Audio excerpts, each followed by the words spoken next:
আসসালামু আলাইকুম সুধী দর্শক মণ্ডলী, সবাইকে স্বাগত জানাচ্ছি bar council exam MCQ part 11-এ। ধারাবাহিক আলোচনার পরবর্তী আলোচনার প্রথম প্রশ্ন 276 নম্বর প্রশ্ন থেকে আজ শুরু হবে। প্রথম প্রশ্নটি হচ্ছে, কোনো নাবালকের নামে যে ব্যক্তি মোকদ্দমা দায়ের করে তাকে কি বলে? উত্তর, আসন্ন বন্ধু। ইংরেজিতে তাকে বলা হয় নেক্সট ফ্রেন্ড।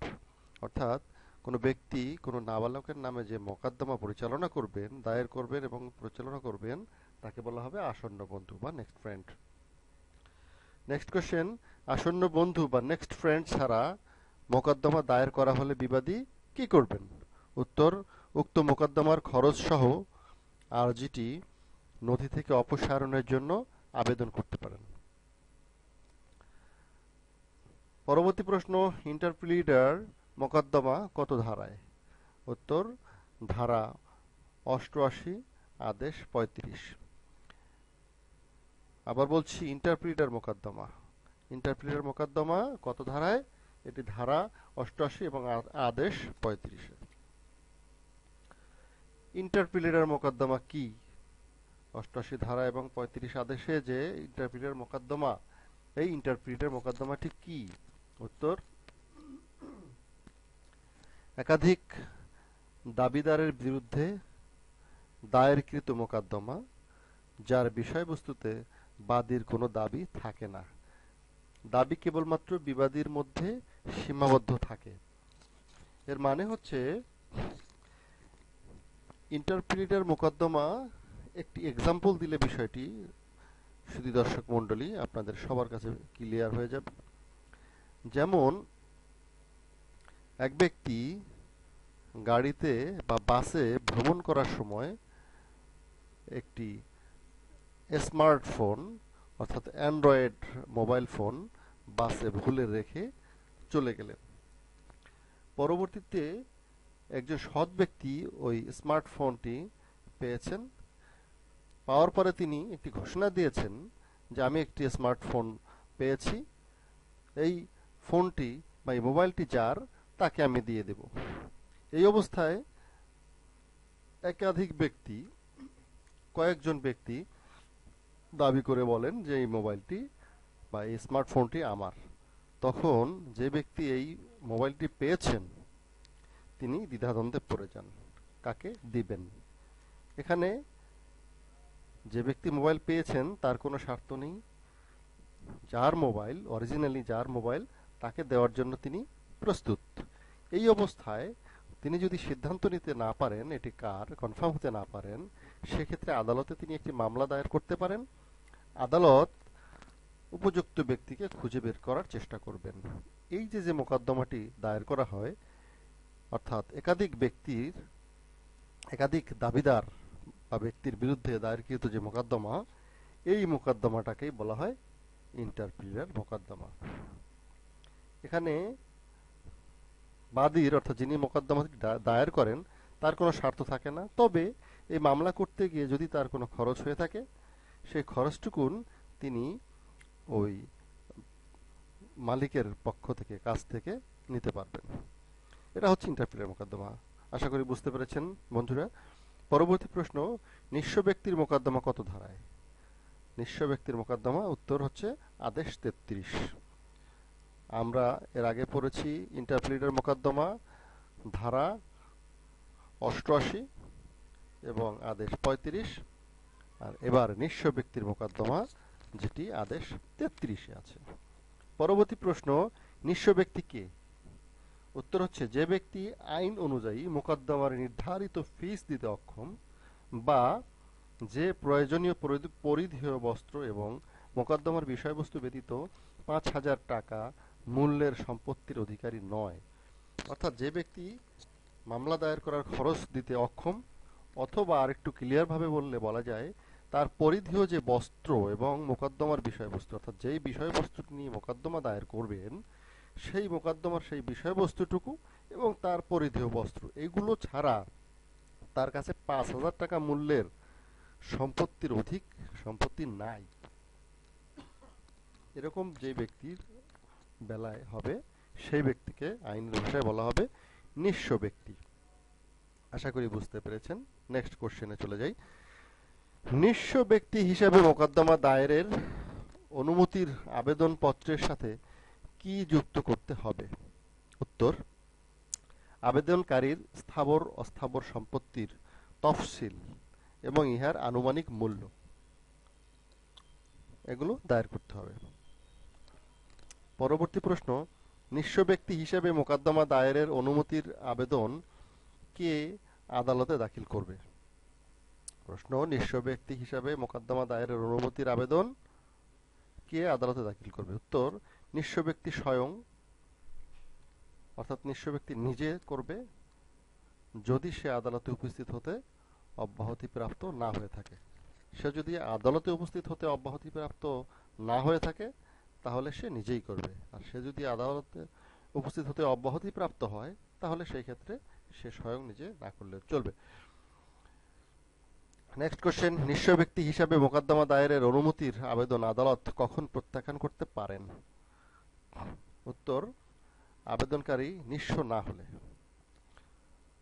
আবেদনকারী আবেদন দাখিলের পূর্ববর্তী 2 মাসের মধ্যে সম্পত্তি হস্তান্তর করলে, নালিশের কারণ না দর্শালে এবং মোকদ্দমার বিষয়বস্তু নিয়ে কোনো চুক্তিতে পৌঁছলে, এই সমস্ত কারণে আদালত নিঃস্ব ব্যক্তি হিসাবে মোকদ্দমা দায়েরের অনুমতির আবেদন প্রত্যাখ্যান করতে পারে। কারণগুলো আবার বলছি: আবেদনকারী নিঃস্ব না হলে, আবেদনকারী আবেদন দাখিলের পূর্ববর্তী 2 মাসের মধ্যে সম্পত্তি হস্তান্তর করলে, নালিশের কারণ না দর্শালে এবং মোকদ্দমার বিষয়বস্তু নিয়ে কোনো চুক্তিতে পৌঁছলে নিঃস্ব ব্যক্তি হিসাবে মোকদ্দমা দায়েরের আবেদন আদালত এসব ক্ষেত্রে প্রত্যাখ্যান করতে পারে। নেক্সট কোশ্চেন: নিঃস্ব ব্যক্তির নিঃস্ব প্রমাণের জন্য বা অপ্রমাণের জন্য সাক্ষ্য হাজির করে শুনানির দিন ধার্য করার কমপক্ষে কতদিন পূর্বে আদালত বিপরীত পক্ষ এবং সহকারী আইনজীবীকে নোটিশ দিবে? উত্তর: কমপক্ষে 10 দিন পূর্বে। প্রশ্নটি আবার পড়ি: নিঃস্ব ব্যক্তি নিঃস্ব প্রমাণের জন্য বা অপ্রমাণের জন্য সাক্ষ্য হাজির করে শুনানির দিন ধার্য করার কমপক্ষে কতদিন পূর্বে আদালত বিপরীত পক্ষ বা সহকারী আইনজীবীকে নোটিশ দিবে? কমপক্ষে 10 দিন পূর্বে। নেক্সট কোশ্চেন: নিঃস্ব ব্যক্তি হিসাবে মোকদ্দমা দায়েরের অনুমতির আবেদন পত্রটি মঞ্জুর হলে কি হবে? উত্তর: আবেদনটি সংখ্যাভুক্ত ও নিবন্ধিত হবে এবং মোকদ্দমার আর্জি হিসাবে গণ্য হবে। প্রশ্নটি হচ্ছে: নিঃস্ব ব্যক্তির হিসাবে মোকদ্দমা দায়েরের অনুমতির আবেদন পত্রটি মঞ্জুর হলে, অর্থাৎ নিঃস্ব ব্যক্তি হিসাবে যে কোনো ব্যক্তি আদালতে আবেদন করলে সে আবেদনপত্রটি যদি মঞ্জুর করা হয় তাহলে সেই আবেদনটি সংখ্যাভুক্ত হবে, অর্থাৎ সেখানে একটি সংখ্যা বসানো হবে, আদালতে যে মামলার সংখ্যা বসানো হয় সেই সংখ্যা বসানো হবে এবং নিবন্ধিত হবে, এটি রেজিস্টার্ড হবে এবং মোকদ্দমার আর্জি হিসাবে এটি গণ্য হবে। এই আবেদনটি মোকদ্দমার আর্জি হিসাবে গণ্য হবে, অর্থাৎ মামলাটি দায়ের হয়ে গেল নিঃস্ব ব্যক্তি হিসাবে। পরবর্তী প্রশ্ন: নিঃস্ব ব্যক্তি কোন ফিস প্রদানের জন্য নিঃস্ব ব্যক্তি কোন ফিস প্রদানের জন্য দায়ী? উত্তর: মোকদ্দমা সম্পর্কিত আবেদন, আইনজীবী নিয়োগ এবং কোর্ট ফি, সমন জারির ফিস ব্যতীত। সমন জারির ফিস ব্যতীত এই যে ফিসগুলোর কথা উল্লেখ আছে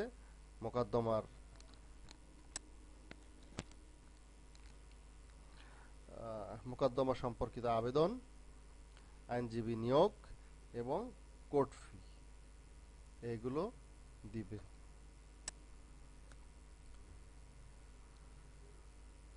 সমন জারির ফিস ব্যতীত এই ফিসগুলো নিঃস্ব ব্যক্তি দিবেন। পরবর্তী প্রশ্ন: মোকদ্দমা চলাকালে বিবাদী বা সরকারি আইনজীবীর আবেদনক্রমে আদালত কি কারণে বাদীকে কমপক্ষে 7 দিনের স্পষ্ট লিখিত নোটিশ দিয়ে নিঃস্ব নয় মর্মে আদেশ দিতে পারেন? উত্তর: অসঙ্গত আচরণ করলে, আর্থিক সঙ্গতি পাওয়া গেলে, মোকদ্দমার বিষয়বস্তু সম্পর্কে কোনো চুক্তিতে প্রবেশ করলে। পরবর্তী প্রশ্ন, নিঃস্ব ব্যক্তি মোকদ্দমায় সফল হলে কি হবে? উত্তর, নিঃস্ব না হলে যেরূপ কোর্ট ফিস পরিশোধের নির্দেশ হতো সেই পরিমাণ অর্থ বাদী হতে সরকার কর্তৃক আদায়যোগ্য হবে এবং উহা মোকদ্দমার বিষয়বস্তুর প্রথম দায় হিসাবে গণ্য হবে। অর্থাৎ নিঃস্ব ব্যক্তি যদি মোকদ্দমায় সফল হয় তাহলে নিঃস্ব ব্যক্তিকে নিঃস্ব না হলে যেরকম কোর্ট ফিস দিতে হতো সেই হারে, সেই একইভাবে তাকে কোর্ট ফিস পরিশোধের নির্দেশ দেওয়া হবে। নেক্সট কোশ্চেন, নিঃস্ব ব্যক্তি মোকদ্দমায় ব্যর্থ হলে এবং তার কারণে মোকদ্দমা খারিজ হলে কি হবে? উত্তর, নিঃস্ব না হলে যেরূপ কোর্ট ফিস পরিশোধের নির্দেশ হতো সেই পরিমাণ কোর্ট ফিস প্রদানের নির্দেশ হবে। অর্থাৎ সে হেরে গেলে সে নিঃস্ব না হলে যেরূপ কোর্ট ফিস পরিশোধের নির্দেশ হতো কোর্ট ফিস প্রদানের নির্দেশ হবে।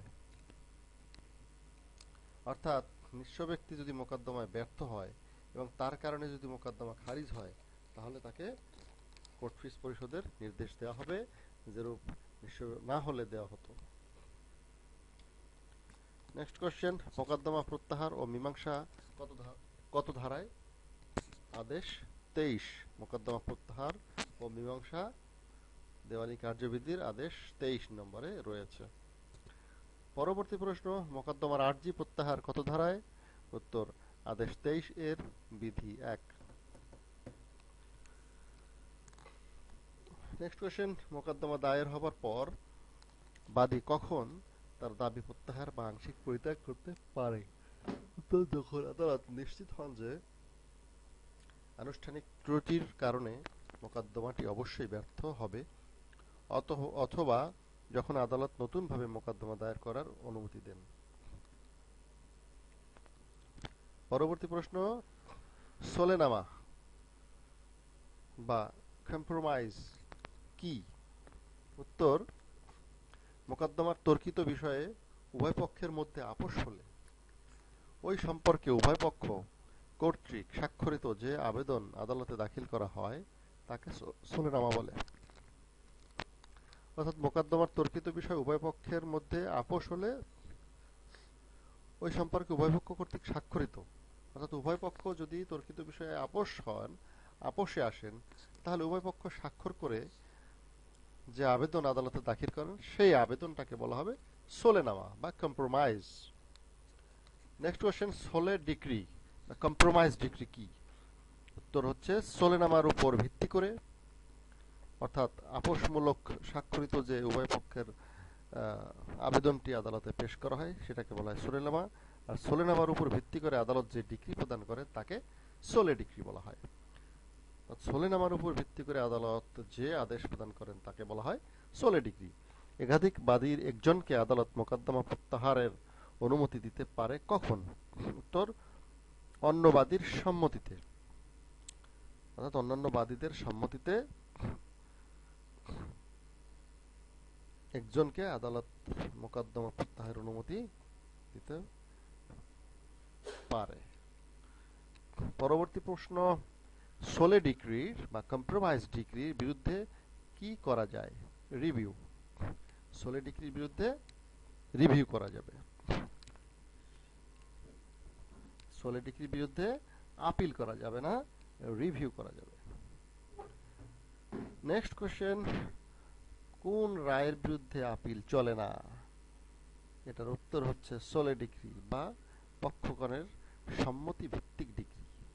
পক্ষগণের সম্মতি ভিত্তিক যে ডিক্রি একটু আগেই আমরা শিখেছি সোলে ডিক্রি, সেই ডিক্রিটাকে বলা হয় সোলে ডিক্রি। আর সোলে ডিক্রির বিরুদ্ধে আপিল চলে না। কি করা যায় তাহলে? এই সোলে ডিক্রির বিরুদ্ধে রিভিউ করা যায়। পূর্বের যে প্রশ্নটির উত্তর আমরা দেখেছি, সোলে ডিক্রির বিরুদ্ধে রিভিউ করা যাবে। নেক্সট কোশ্চেন, বাটোয়ারা মোকদ্দমায় আপোষ করা যায় কত ধারায়? উত্তর, আদেশ 23 এর বিধি 3। অর্থাৎ দেওয়ানি কার্যবিধির আদেশ 23 এর বিধি 3-এ বাটোয়ারা মোকদ্দমায় আপোষ করা যায়। পরবর্তী প্রশ্নের সিরিয়াল 300। প্রশ্ন হচ্ছে পক্ষসমূহের মৃত্যু, বিবাহ এবং দেউলিয়া অবস্থা কোন ধারায়? আদেশ 22। পক্ষসমূহের মৃত্যু, বিবাহ এবং দেউলিয়া অবস্থা, আদেশ 22। বিবাহ 22। পক্ষসমূহের মৃত্যু, বিবাহ এবং দেউলিয়া অবস্থা কোন ধারায়? আদেশ 22। সুধী দর্শক মণ্ডলী, আজ এমসিকিউ আলোচনা এই পর্যন্তই। ভালো থাকুন সবাই। কথা হবে পরবর্তী টিউটোরিয়ালে। আপনি কিছুটা উপকৃত হয়ে থাকলে চ্যানেলটি সাবস্ক্রাইব করুন। ধন্যবাদ সবাইকে। আল্লাহ হাফেজ।